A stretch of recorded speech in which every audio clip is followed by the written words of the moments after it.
तारीख पर तारीख, तारीख पर तारीख, तारीख पर तारीख मिलती रही है, लेकिन इंसाफ नहीं मिला मिलोड, इंसाफ नहीं मिला।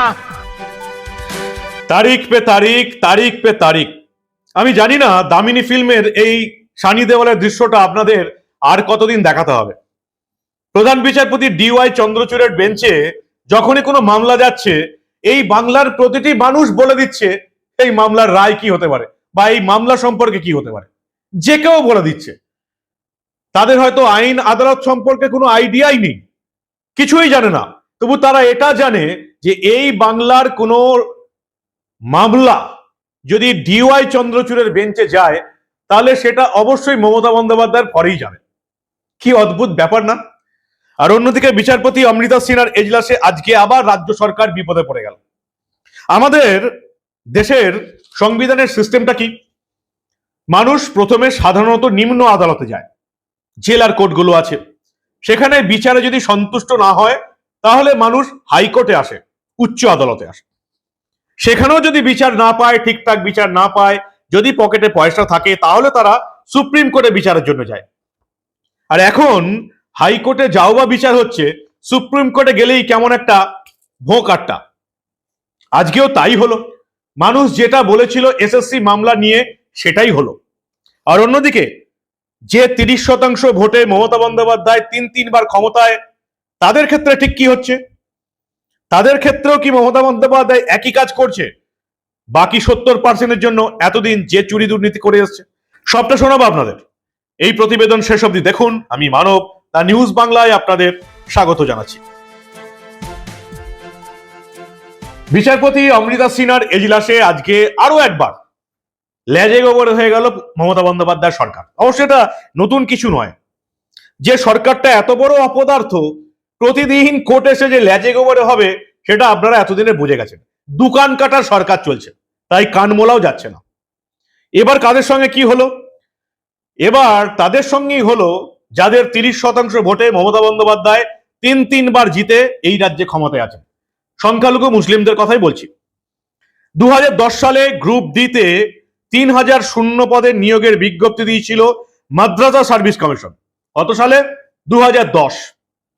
পরীক্ষা হলো, টাকা পয়সা নিয়ে পরীক্ষা হলো। বিনা পয়সায় পরীক্ষা নেয়নি মমতা বন্দ্যোপাধ্যায়ের সরকার, টাকা পয়সা নিয়ে যারা পরীক্ষা দিল তারপরে কি হলো? 2010 থেকে আজকে 2024, 14 বছর কেটে গেছে, রেজাল্ট হয়নি, রেজাল্ট বেরোয়নি। কেন? অনেকে বলছেন 2010-এ তো নিয়োগের বিজ্ঞপ্তি বেরিয়েছিল, তখন তো বাম সরকার ছিল, মমতা বন্দ্যোপাধ্যায়ের সরকার তো 11-তে এসছে। জানি না তার জন্যই এই রেজাল্ট বের হয়েছে, বের হয়নি কিনা। 2010-এ পরীক্ষা নিয়োগের বিজ্ঞপ্তি বেরিয়েছিল, তারপরে পরীক্ষা হয়েছিল, ততদিনে তৃণমূলের সরকার। 2011-তে 14 বছর কেটে গেছে, মমতা বন্দ্যোপাধ্যায়ের সরকার এই পরীক্ষার ফলাফল প্রকাশ করতে পারেনি।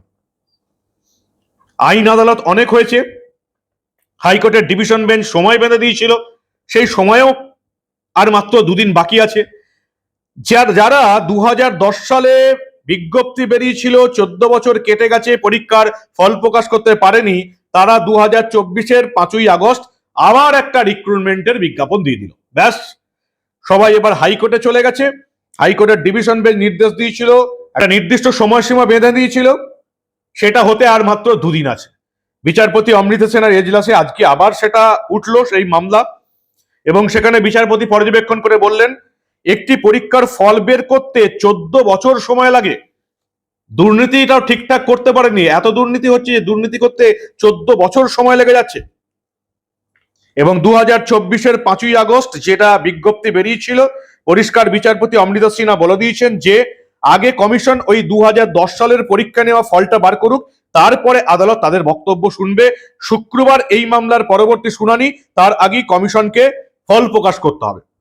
মাদ্রাসা সার্ভিস কমিশন, যাদের ভোটে মমতা বন্দ্যোপাধ্যায় তিনবার ক্ষমতায়, 30% ভোট মমতা বন্দ্যোপাধ্যায়কে ভোট দিয়ে যাচ্ছে, এবারে লোকসভাতেও ভোট দিয়েছে, তাদেরও একটা রিক্রুটমেন্ট করতে 14 বছর লাগছে মমতা বন্দ্যোপাধ্যায় সরকার, তারপরেও রিক্রুট করতে পারছে না।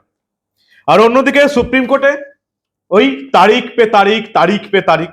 বাংলার কোনো মামলা একবার জাস্টিস DY চন্দ্রচূড়ের বেঞ্চে গেলেই হয়ে গেল, সেই মামলাটা ভোগে চলে গেল, এমনটাই বলছেন রাজ্যের সাধারণ মানুষ। ডিএ মামলা আমরা দেখেছি, কবে ডেট 2025 সালের কবে ডেট তা আন্দোলনকারীরাই এখন ভুলে গেছে। আজকে ছিল এসএসসির মামলা। কোন এসএসসির মামলা? ওই 26,000 চাকরি বাতিলের মামলা। যে মামলাটা সুপ্রিম কোর্টের নির্দেশে হাইকোর্ট শুনেছিল এবং রায় দিয়েছিল, বিচারপতি দেবাংশু বসাক এবং বিচারপতি মোহাম্মদ সাব্বার রশিদির ডিভিশন বেঞ্চ রায় দিয়েছিল 25,753 জন শিক্ষক এবং শিক্ষাকর্মীর চাকরি বাতিল, পুরো প্যানেল বাতিল। তার কারণ অযোগ্যদের থেকে যোগ্যদের আলাদা করা যাচ্ছে না। কারা যোগ্য হিসেবে চাকরি পেয়েছে, কারা অযোগ্য হিসেবে চাকরি পেয়েছে আলাদা করা যাচ্ছে না। তাই সুপ্রিম কোর্টের নির্দেশে যে বেঞ্চটা গঠন করা হয়েছিল এই মামলা শোনার জন্য, তারা পুরো প্যানেল বাতিল করে দিয়েছিল। রাজ্য সরকার 3 দিনের মধ্যে কোর্টে যায়, আর ওই প্রধান বিচারপতির বেঞ্চে মমতা বন্দ্যোপাধ্যায়ের সরকার গেলেই যা হয় তাই হয়েছে। তারিখ পে তারিখ, তারিখ পে তারিখ। আজকে সেই মামলাটার ডেট ছিল এবং আজকে এই মামলাটাকে খুব একটা গুরুত্বপূর্ণ মামলা বলে মনে করেননি প্রধান বিচারপতির ডিভিশন বেঞ্চ। তাই ট্যাক্সের অন্য একটা মামলা শুনতে ব্যস্ত থাকায় আজকে আর শুনানি হলো না। পরবর্তী তারিখ আগামী 24শে সেপ্টেম্বর। তারিখ পে তারিখ, তারিখ পে তারিখ। বাংলার মানুষ দেশের প্রধান বিচারপতি ডিওয়াই চন্দ্রচূড়ের উপর থেকে যে ভরসা হারাচ্ছে সেটা আর বলে দেবার অপেক্ষা রাখে না।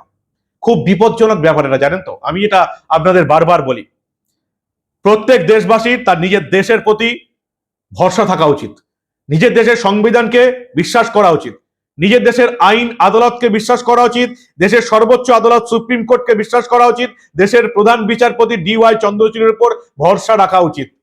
কিন্তু কোন মুখে আর ভরসা রাখবো আপনারা বলতে পারেন? এই বাংলার যতগুলো মামলা গেছে বিচারপতি ডিওয়াই চন্দ্রচূড়ের বেঞ্চে, প্রত্যেকটা মামলার রায় হয়েছে মমতা বন্দ্যোপাধ্যায় সরকারের ভরে। সবকটা ফরে হয়েছে, আর যে কটা ফরে হয়নি সে কটা তারিখ পে তারিখ, তারিখ পে তারিখ। ডিএ মামলা সুপ্রিম কোর্ট নিজেদের পর্যবেক্ষণে জানিয়েছিল ডিএ মানুষের, সরকারি চাকরিজীবী যারা আছেন তাদের নৈতিক অধিকার, কেন্দ্রের হারেই তাদেরকে ডিএ দিতে হবে। মমতা বন্দ্যোপাধ্যায় সরকার মানেনি, সেই মামলা আজও চলছে দিনের পর দিন, মাসের পর মাস, বছরের পর বছর। আর এবার এই এসএসসি মামলাটাও তারিখের পর তারিখ, তারিখের পর তারিখ। সুপ্রিম কোর্ট বলেছে, প্রধান বিচারপতি জানিয়েছেন আবার 5 জনের কথা শুনতে হবে। রাজ্য, এসএসসি, সিবিআই, মূল মামলাকারী এবং যাদের চাকরি নিয়ে বিতর্ক তাদের কথা শুনবে। রাজ্য পরিষ্কার জানিয়ে দিয়েছে, মাত্র 5,000 জনের চাকরি চুরি করে আমরা দিয়েছিলাম, তাহলে 25,753 জনের চাকরি কেন খাওয়া হবে? এসএসসি হলফনামা দিয়ে জানিয়েছিল আমরা 5,000 চুরি করেছি। সেই এসএসসি কে এখনো ভরসা করছে সুপ্রিম কোর্টের প্রধান বিচারপতি ডিভিশন বেঞ্চ, যার জন্য আবার একটা তারিখ পাওয়া গেল 24শে সেপ্টেম্বর। জানি না, তারিখ তো পাচ্ছি, মামলার বিচার কবে পাওয়া যাবে? সুপ্রিম কোর্টের নির্দেশে হাইকোর্ট সবকিছু শুনে বিচার করে রায় দিয়ে দিল, সেই রায়টা দিনের পর দিন স্থগিত রয়ে যাচ্ছে। এই হচ্ছে আমাদের ভারতবর্ষ, এই হচ্ছে আমাদের সুপ্রিম কোর্ট, প্রধান বিচারপতির বেঞ্চ। বিচারপতি অমৃতা সিনহা আজকে আবার সরকারকে ঝেড়েছেন, এবার মাদ্রাসা বোর্ড নিয়ে। 2010 সালে পরীক্ষা দিয়েছে, 2024-এ এখনো একটাও লোক নিয়োগ করতে পারেনি। তবু 30% মুসলিম ভোট এখনো মমতা বন্দ্যোপাধ্যায়ের পকেটে। আর রাজ্যের যেসব মামলা প্রধান বিচারপতির বেঞ্চে যাচ্ছে, প্রত্যেকটা মামলাই একেবারে শুয়ে পড়ছে। সেই মামলাগুলোর আর কোনোদিন কোনো রেজাল্ট হবে বলে, যতদিন প্রধান বিচারপতি ডিওয়াই চন্দ্রচূড় আছেন ততদিন এই মামলাগুলোর কোনো রেজাল্ট হবে বলে এই বাংলার সাধারণ মানুষ আর বিশ্বাস করে না। কি বলবেন আপনারা? আপনাদের মূল্যবান এবং গুরুত্বপূর্ণ মতামত জানান দা নিউজ বাংলার কমেন্ট সেকশনে। আর দেখতে থাকুন দা নিউজ বাংলা। আমরা এই ধরনের খবর যতটা দুঃখজনকই হোক না কেন চেপে রাখতে দেব না। लेकिन इंसाफ नहीं मिला मिलोड, इंसाफ नहीं मिला।